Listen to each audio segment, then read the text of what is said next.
And I'm William Morris, Secretary General of the Next Century Foundation, also a member of Initiatives of Change. And this is a joint conference. It's Arthur Mueller with us, who is an analyst, ex-American diplomat, and a radical thinker, I always think. So anyway, it's good to have him with us. And on my extreme right, we have Anwar Yousef. Actually, Anwar Yousef actually first introduced himself to me as Anwar Yousef. I think he's really Yousef Anwar, but he first introduced himself to me as Anwar Yousef. I know why he did, because Anwar is Kurdish, and he's very Kurdish nationalist, but he's Syrian through and through. He's KDP. I always think of the Kurdish political parties. He will correct me, but to my way of thinking, the biggest Kurdish political party is the PYD, the one that is close to the PKK. At least, certainly, it's big in terms of military might. But then you have two popular parties that are bigger on the street, have in terms of just. And if there were ever an election, they might do very well indeed. And they are the KDP, the Kurdish Democratic Party, similar to the KDP in Iraq, and Yakiti, which is a kind of socialist. Well, I define it as that. I'm not sure that they define themselves as that, but anyway, that's how I look at them, as a kind of socialist party of Kurdistan. So Anwar Yousef represents the KDP, the Kurdish Democratic Party, and he's also a good friend, and very, very honored to have him here. He's flown especially from Europe, because he's living in Europe and Germany much of the time now, but he's flown in for this conference. And then we have my particular friend, Siwa al-Assad. Siwa is Vice President of the United Nationals Democratic Alliance, and UNDA, which is a secular, I always define it as a secular Syrian nationalist party after a fashion. Nationalist in the sense of how would you describe the kind of nationalism? The kind of all for one and one for all type approach to nationalism. He's an interesting man, and it's an honor to have him. You will hear from him and you'll get his views. So thank you so much for being here for this panel. I think we're looking at the way forward for Syria, and sometimes one despairs and thinks there is no way forward. I was speaking to a diplomat from one of the Arab countries who was frustrated about who represents a particular country that is funding some of the Syrian uprising, and an ambassador indeed, and he said, there's no solution. We'll let Syria burn, because there is no way out. And I think there is a way out. I think we are moving forward, but our panelists will address the situation in Syria as they see it, perhaps tell us a little about that, as did the last panel. They may address the migration issue, the causes of migration, and hopefully will give us some guidance as to ways forward. So with that in mind, I'm going to actually ask them to speak in the reverse order in which I introduced them. So I'm going to ask Siwa al-Assad to speak first, and then Yousef Anwar. Yousef Anwar? Yousef Anwar he is. And I've known him for like 10 years, and I've been calling him Anwar Yousef for 10 years, you know that? He's accusing me that I introduced myself first time as Anwar Yousef. Didn't you? I don't. Okay. Well, anyway, So Yusuf Anwar from here on. Yeah. Absolutely. Okay, and then Jonathan Mueller last. So, Siwa, privileged to have you here. Could you open the debate? Thank you for inviting me to this conference to talk about the migration crisis that is affecting maybe all of us, and to talk about the way forward in Syria. I think the two issues are connected. The solution in Syria is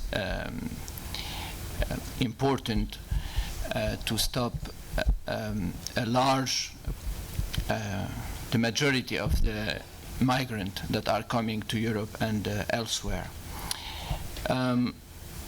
We saw that today there is more than 60 million people displaced in the world, more than 20 million refugees, and half of the 20 million refugees are under 18 years old.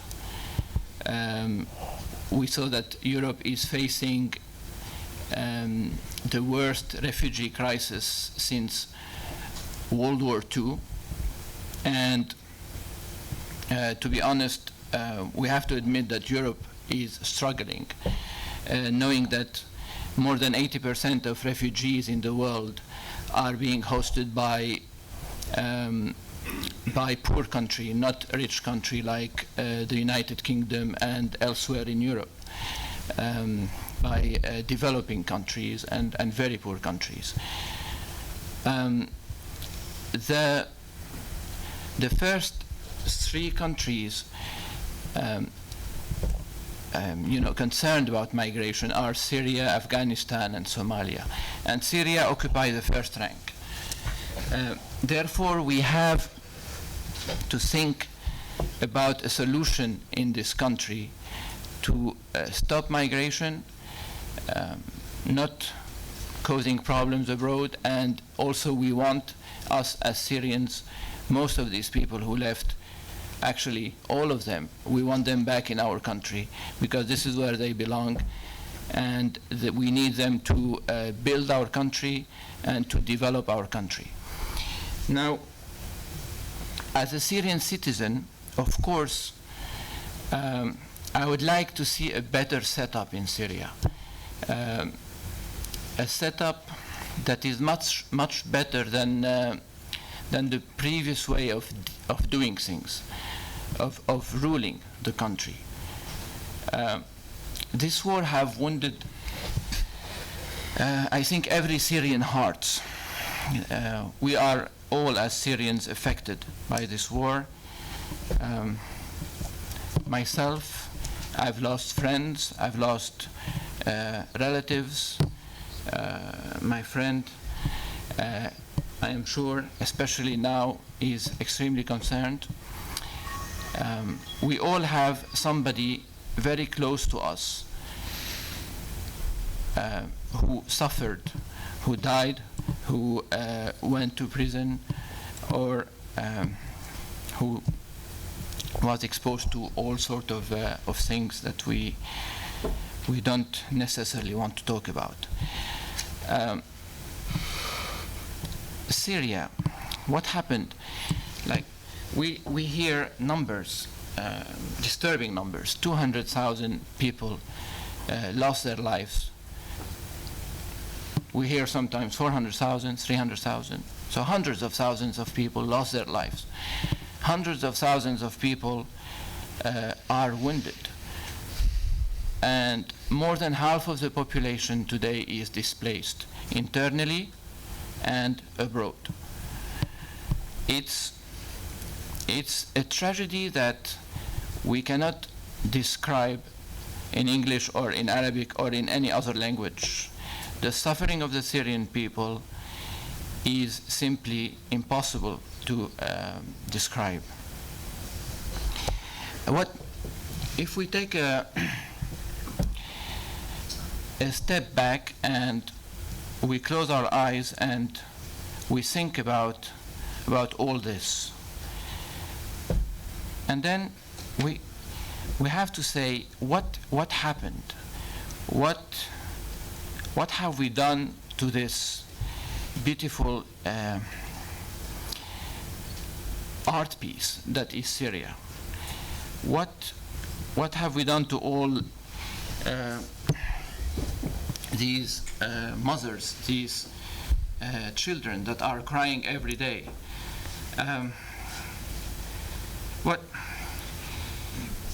We can tell them many things. We can tell them, look, regional powers and international powers are fighting for their own interest in Syria.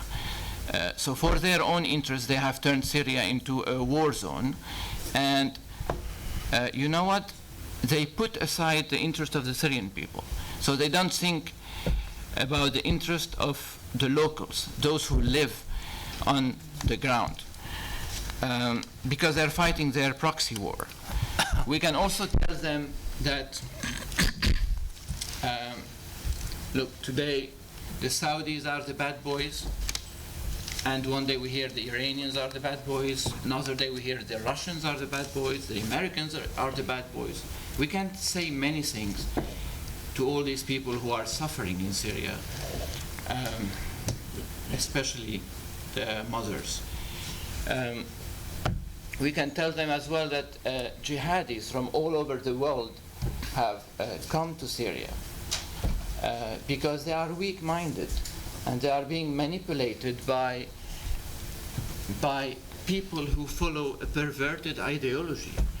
And they make believe these people who, in a way, they have nothing to lose in all the countries of the world that come to Syria, fight in Syria, and die in Syria. And you know what? This life is only a probation period. This is not the real thing. The real thing is after, when you die, you go to paradise. And I think you all have an idea of what they think paradise is and what they get in paradise and all these sort of things. So these poor people come, fight, and die. But eventually, the Syrian people will defeat them. The problem is that during this process, many people suffer and many people are killed and many people are displaced. We can also tell them that, we can tell the Syrian people, look, they want us to believe that this is a Shiite Sunni war. I know William have talked about it before. Well, it's not a Shiite Sunni war. In Syria, if it was the case, the government, the state would have collapsed after 6 months, maybe 1 year. It is impossible for the state to remain as it is if it was a Sunni and Shiite war. What do you do with the millions of people who are born of mixed marriages? I am one of them. My mother is Sunni and my father is Shiite. And they get along, they're not fighting. So people are okay with each other. For hundreds of years, these people have lived together in harmony. Christian Orthodox, Christian Catholics, Protestants, Muslim, Sunni Muslims, Shiite Muslim, Alawite Muslims, and all the other minorities, because we have so many minorities in Syria, they have always lived together. And if we read the history of Syria, we will see that on several occasions, Sunni majorities have intervened to protect the minorities in Syria, and sometimes taking arms to protect the minorities in Syria. So this fairy tale about Sunni-Shiite war is simply not true.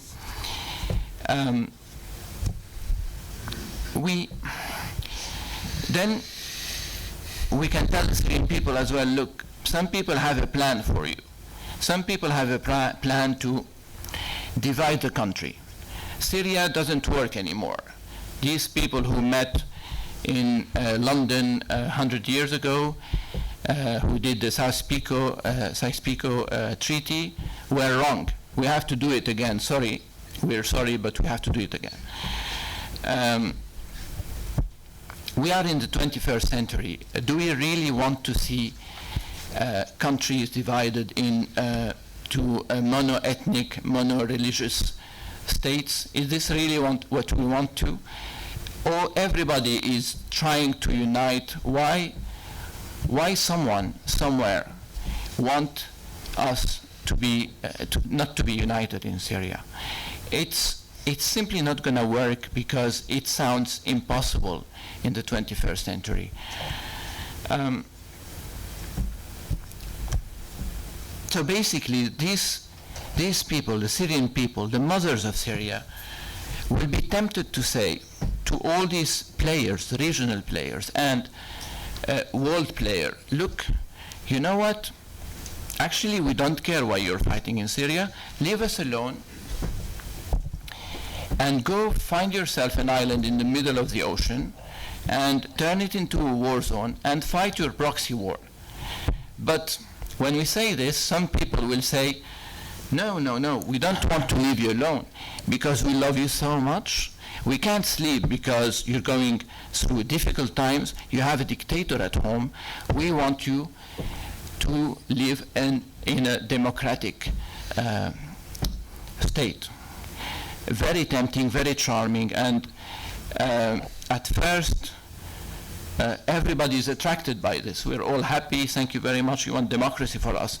But what they forget to tell us is that to reach democracy, you know what, you're going to have to actually lose your son, maybe your daughter, maybe your father, maybe your mother, and you know what, by the way, your house will be destroyed and you will end up living in a tent. And on top of this, we will bring you people who will represent you, people that you don't know, who will live abroad, and but they will represent you because they will bring you back democracy at home.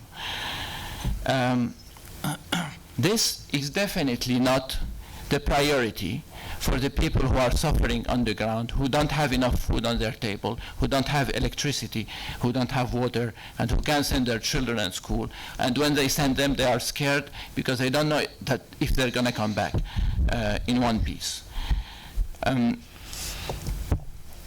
So we must be very careful, and if we want a democracy in Syria, we can only build a democracy with democratic instrument. So you cannot bring democracy from a day to another.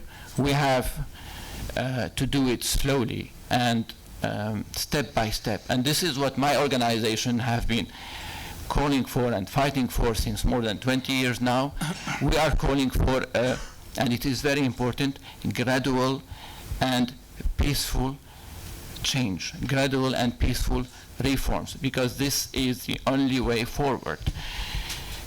We do not understand why some opposition movements, mainly Muslim Brotherhood, want preconditions to dialogue. Well, we have an idea. They want preconditions for dialogue because most of them live in the West, and they have a normal life, a comfortable life compared to the people suffering on the ground. So they can afford, they have the luxury, they can afford to wait whilst people are suffering on the ground. We are not going to have dialogue with the regime because we want President Assad to go. Well, what do you do if he doesn't go? Do you keep on saying, no, we don't want dialogue? And who is suffering meanwhile?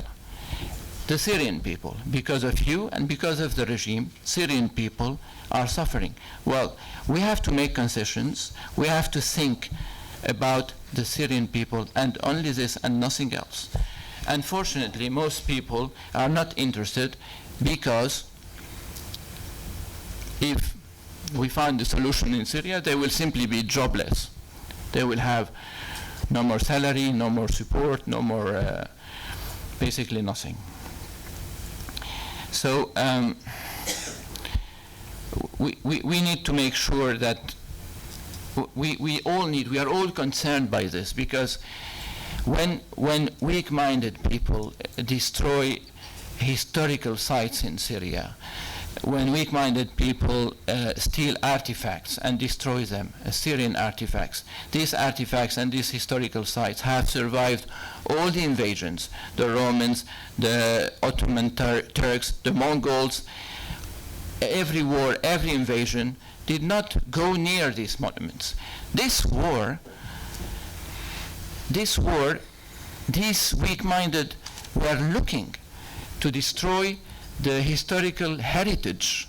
That historical heritage does not belong to the Syrian, it belongs to the world, so it belongs to all of us. We are all concerned by this. Everybody at his own level has to try and do his best.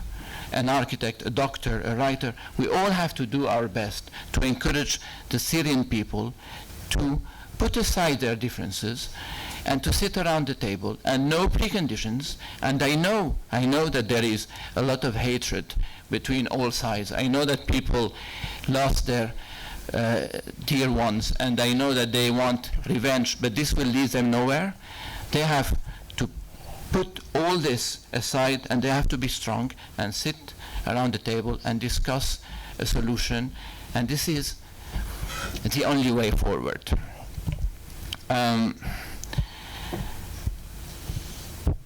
I think, how long do I have? You're all right? You yeah. go on? You want to? Yeah. So,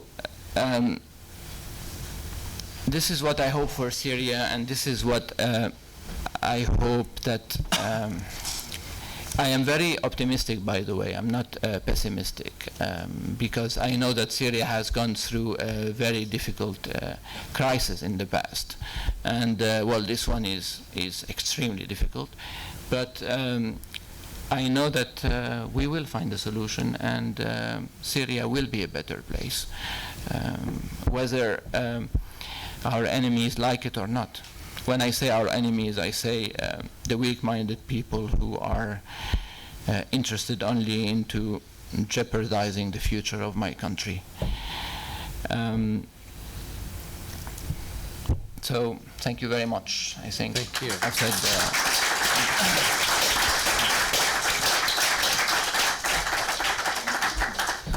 Well, thank you, Siwa. That's very moving indeed. We go on. Anwar. Well, Yusuf Anwar. It's okay. Yusuf Anwar, please, yes. Yeah, thank you, Mr. William, for invitation. And I'm afraid I will speak sometimes a little bit Dutch, because now I'm learning Dutch as well. So I'm sorry if I do that. Actually, as my friend, they already talked about the Syria. I think is no family inside the Syria. They have not lost one person. I mean, the heart of Syrian people, without exception, has been damaged. And I think this was not the desire for Syrian people to reach this situation today. As we all know, hundreds of thousands of people, but 1 million of people are refugees today in a neighboring country, and they are living indeed in very severe situation. I can say they are sleeping at night and they have no food and they are hungry. And I have witnessed this. I've been myself 2 times or 3 times to Iraqi camps, and I saw a woman and children with many stories they tell, how they lost their entire family, how the ISIS, they took a wife. I witnessed the injuries of a lot of people inside the camp, and the poor condition of these camps, and so many sad stories, to be honest. And I think the international community and the government, they have to do more and more and more, because what they do today and what they provide, it is not enough at all.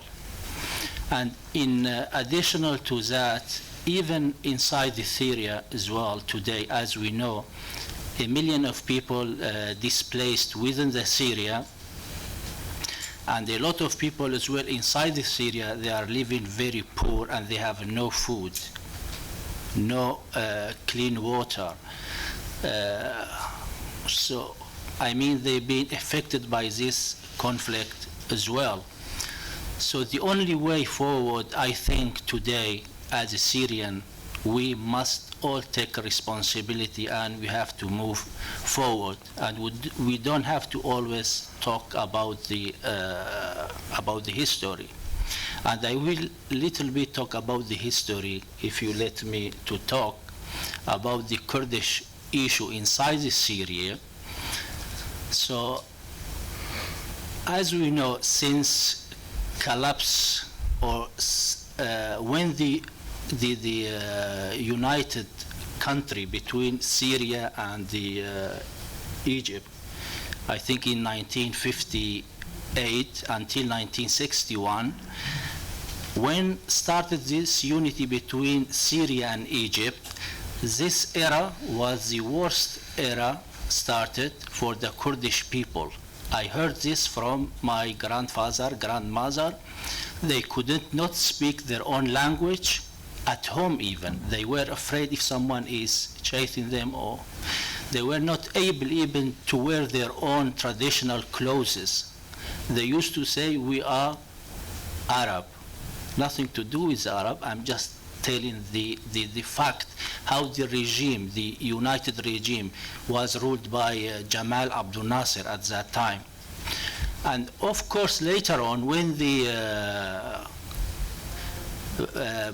Baas regime comes to power, as well, they started their own policy against the Kurd. For example, they started to move all Kurds along the border with the Iraq and Turkey.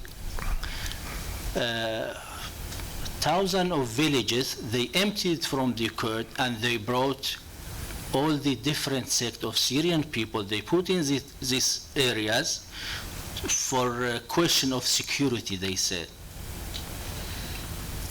And the other problem, as we all know, I think, in 1963, where the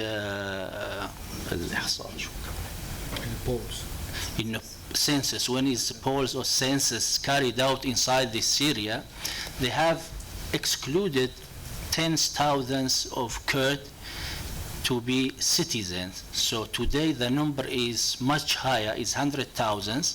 They are living inside the Syria and they are refugees, unfortunately. They have no paper, they have no document, they cannot go to school, they cannot go to hospitals, the state hospitals, so they are refugees inside their own country. That is, we are living in 21st century. Why I am mentioning all these things, not to revenge, no, only to open new page. We all suffered, yes, but we all has to feel each other, and we have to compromise each other. I always remember, I'm of course not agree with George W. Bush when he after he invaded Iraq, he said, I want Iraqi people to learn you cannot live on your own, you have to compromise each other.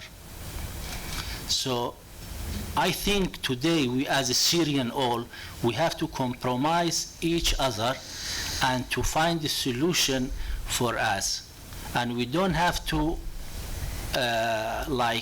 exclude any part of the Syrian people except those terrorists, those who is carrying weapons against the civilian and against even the regime. I think we have to sit on the table without any interference, as my friends mentioned earlier.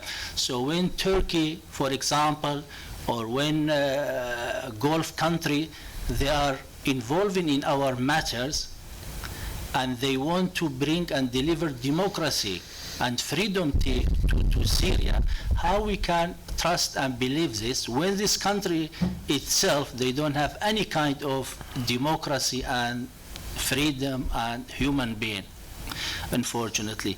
So we Syrian, as I have mentioned, we have to work together to feel in each other and move forward. That is very important point we have to know as a Syrian. But as my friend, the previous panelists, they have mentioned some points. Actually, now we are in a different situation. I mean, the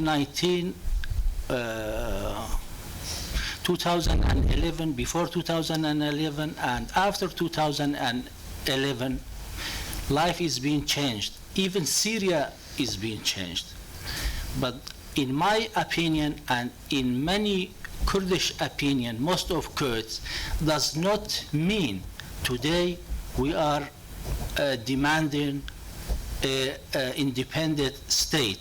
No, that is wrong.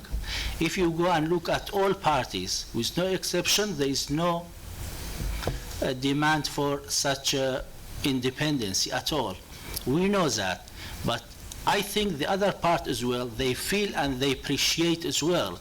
If we look at the picture today in the Kurdish area, even regarding to the refugees crisis, in my town, which is called Afrin, is 60 kilometers west of Aleppo, is around 100,000 people living in this city, but with the refugees today, is almost 400,000 living in this city.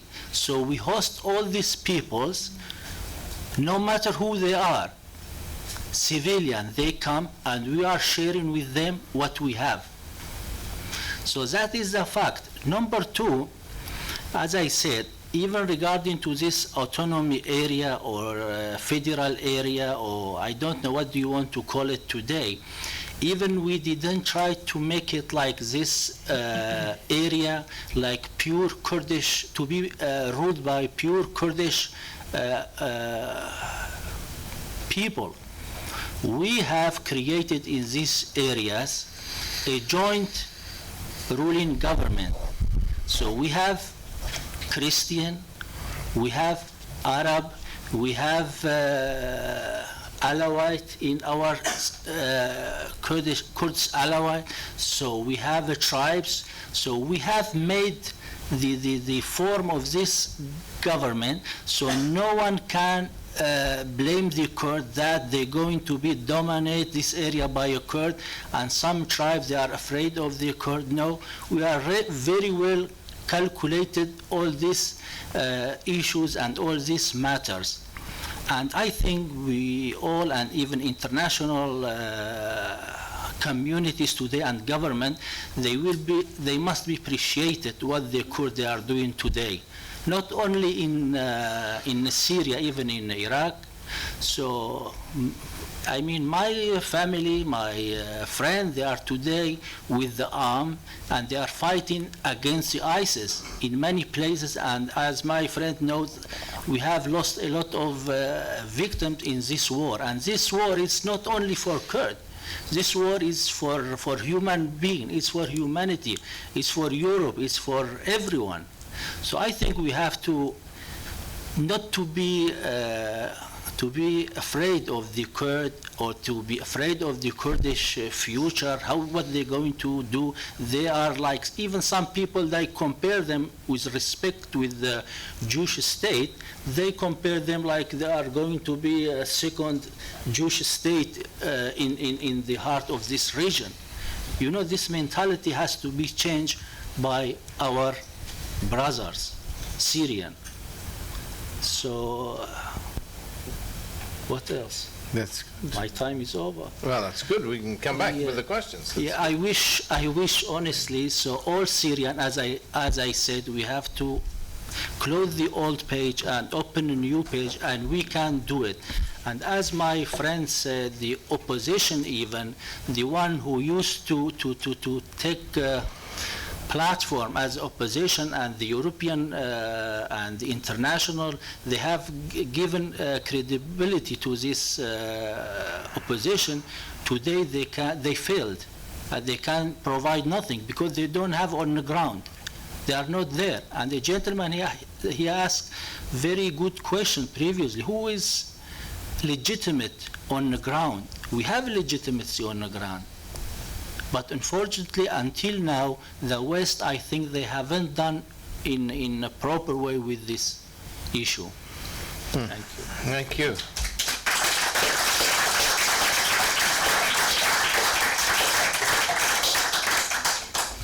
Well, thank you. Thought-provoking too. Thank you.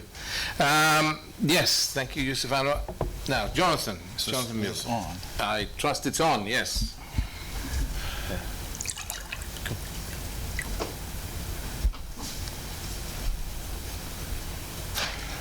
This morning we heard about how life in Assad's Syria in the 1980s wasn't too bad if you knew how to keep your head down. And that reminded me of another situation. In Nazi Germany in the 1930s, if you weren't a Jew, a gypsy, a homosexual, a socialist, a communist, a trade unionist, or any other group identified as an enemy of the regime, life wasn't too bad. In fact, it was both more prosperous and more egalitarian than under Weimar, if you knew to keep your head down. And then there was my grandfather, Wilhelm Müller. He didn't keep his head down. He spoke out against the regime and died in a concentration camp for his pains. Now, he was never a refugee because he didn't live long enough to leave Germany and become a refugee. Had he, after the first time the brown shirts beat him up, decided that it was time to leave and gone across to Lithuania, then he'd have been a refugee, but he never was. Now, at the end of the war, my family were living in the easternmost part of Germany, and they were refugees, not because they'd left Germany, but because Germany left them. The boundary was changed. They were in Poland. They were outside their country. They were subject to persecution. They had no government to protect them. So there, right in one family, you have two very different refugee situations. Now, across a broad swath of the world, from West Africa to Afghanistan, people are on the move. People are migrating, emigrating. A lot of them are headed towards Europe, far more than Europe is convinced it wants. And I would suggest that whatever the proximate cause of that movement might appear to be, the deepest cause is actually bad government. Whether it is corruption in Ghana or oppression in Eritrea or civil war in Syria, it is all about governments that have somehow failed to deliver conditions that people want to live under. Now, in Syria, overwhelmingly the cause of migration, both within and out of the country, is the civil war. So the solution is to end the war and send the people home. That is what, in the refugee world, we talk about durable solutions. That would be the most durable solution. And I'd actually love to talk about the war and how to fight it and how to end it. And if I end up having any time for that, I will. But I'm frankly a pessimist about how long it's going to take to end this war. So I think we need to talk about how to deal with Syrian migration in the meantime. Now, UNHCR told us this week that there were 65 million displaced persons in the world. That is a number which encompasses a huge amount of human tragedy. But one of the reasons that that number is as big as it is because the definition of of the sort of people we're worrying about has expanded. The 1951 convention was written to prevent history repeating itself. Of course, history doesn't repeat itself, so it has had to be stretched and twisted to accommodate evolving realities. And some of those stretches it was probably necessary to stretch it because we couldn't anticipate how the world would evolve. But some of those stretches have been more legitimate than others. And one of the big stretches is to the The convention doesn't actually speak about victims of conflict. It speaks about victims of persecution, essentially about people who have fled out of their own country for political reasons. Geneva Conventions, the laws of war, actually do speak about victims of conflict and impose obligations for protection on recipient countries. But that generally has not been used. I trace this back to the jihad in Afghanistan, where the Americans, for ideological, political, foreign policy reasons, chose to treat all Afghans who fled out of Afghanistan as refugees. This had little effect in that very few Afghans were resettled into third countries. They remained in Pakistan. So this definitional issue didn't have much effect, but it set a precedent which we're dealing with today. Because within those 65 million displaced people counted by UNHCR, there are a wide range of people who need different levels of protection, ranging from the dissidents, the political prisoners, the people who've been arrested and tortured and who clearly do need international protection, to people who have been displaced by fighting that has happened over top of them, but they're not necessarily parties to it. Now, when a Syrian leaves Syria and goes to Turkey, their motivations for that are one thing. And when they leave Turkey and go to Europe, their motivations for that may be different.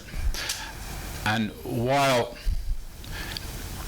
the desire to move towards hope and towards opportunity is normal and nothing to be criticized, at the same time,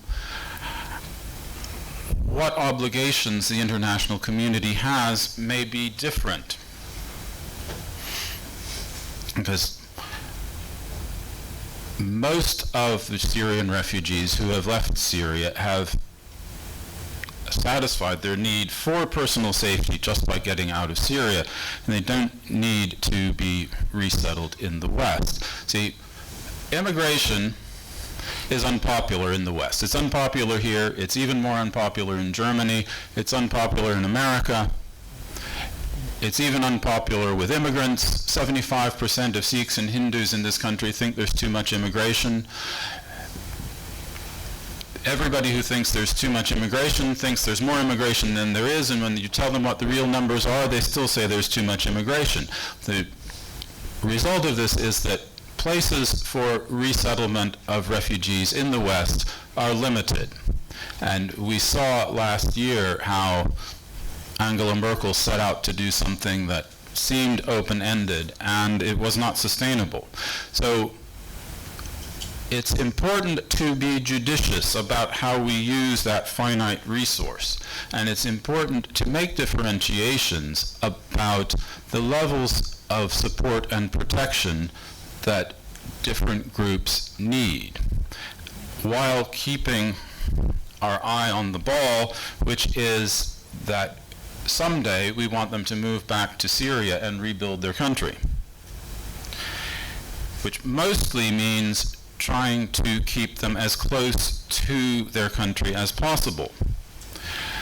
Early in this conflict, I hoped and expected that the Turks would move into some kilometers into Syria and grab themselves a security zone, which would have done a number of things, including give a safe haven for housing displaced persons.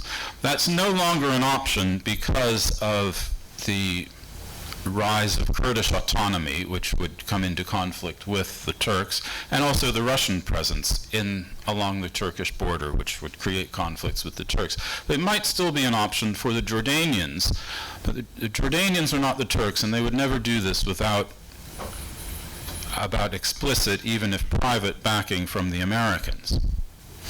Now, there was some discussion this morning about a lost generation and the need to do something for young people living as refugees, particularly in Jordan, but I suspect the need is universal across all three of the countries of first asylum. This seems to me as an example of the need for differentiation. Those young people, to address the need to give those young people some hope, some education, some chance to work, you don't actually need to give them the full benefits of asylum in the West. That could be dealt with in other ways, through temporary visa programs or through student visas, where the goal is education. This would certainly require funding, but it would probably be better to have this explicitly funded rather than implicitly funded by giving them refugee status and passing the responsibility on to councils. It might also require legislation to create the necessary visa categories, but again, that's something that can be done if the will of the government is there. Now, in these refugee situations, the so-called countries of first asylum, the countries bordering the source country, always complain that they have been left hung out to dry by the international community, that they have been left to bear the lion's share of the burden and not given enough resources to do it with. And usually they are right, at least partly right. So one of the things that has to be done is, of all the provisions of the Merkel-Davutoglu agreement, the one that I would have no problem with was the money for the Turks. Clearly, there is a need for the West, the Americans, the EU, not necessarily the British even, because they're already doing quite a bit, to do more to give a life to refugees in these camps. Even if the local governments are not willing to let them work, certainly there are possibilities for education in these camps, if the will is there to provide the funding. How am I doing on time? Well, a couple more minutes. Right.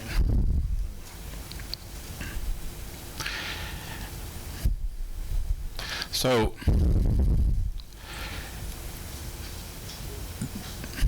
there needs to be a will to make difficult decisions about the differing needs of different groups and individuals in these refugee communities, and a commitment to provide the funding to address these needs.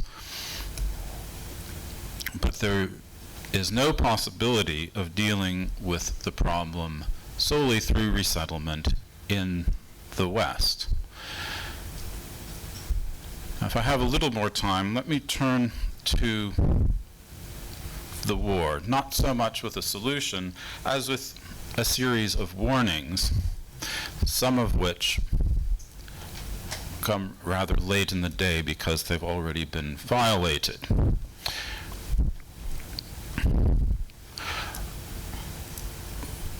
War is a dangerous, unpredictable, expensive exercise, and its essential nature is brutality.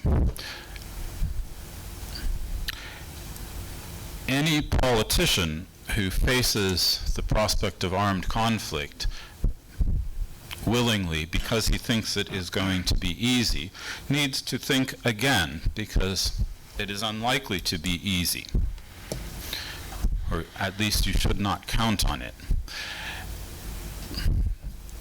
Several fantasies have been followed, not only in Syria but across the Middle East. The first one that I would address is the drone war. This combines two very American ideas.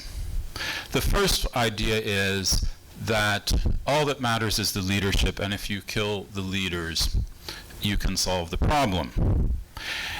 It is based on a false analogy between an animal and a political entity. if you decapitate the lion, he dies. But if you decapitate the terrorist organization, it doesn't actually die. It mutates.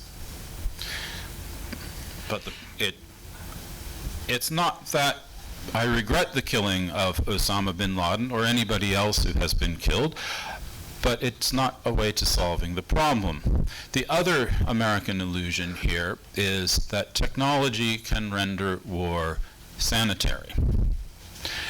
Technology does not render war sanitary. War is brutal, and technology just expands the brutality. That brutality may not be felt by the drone operator in a hangar in Utah, but it will be felt on the receiving end of his Hellfire missile when he hits the wrong target. The next related illusion, which is actually based on, is actually another branch of the same tree, really, is the idea that you can solve these problems with air power. You're not going to solve the problem with air power. And the third one is the use of local militias as a substitute for putting in your own ground forces. Using local militias is only in a civil war is only a recipe for war without end, bloodshed without end, ultimately for destroying whatever government was there and replacing it with warlordism. So the end result, it's not clear to me that we could solve the problems of the Syrian civil war by putting in Western ground forces, and certainly the will to do that doesn't exist, but no other form of military intervention will solve the problem. What will solve the problem, I think, is only one thing, which is for the Syrians to find, grow, and unite around leaders who have the capacity to unite the country. And I'd like to think that a potential one of those is sitting 2 chairs away from me, but and I would wish him well, and that's all I have to say. Well, thank you, Jonathan.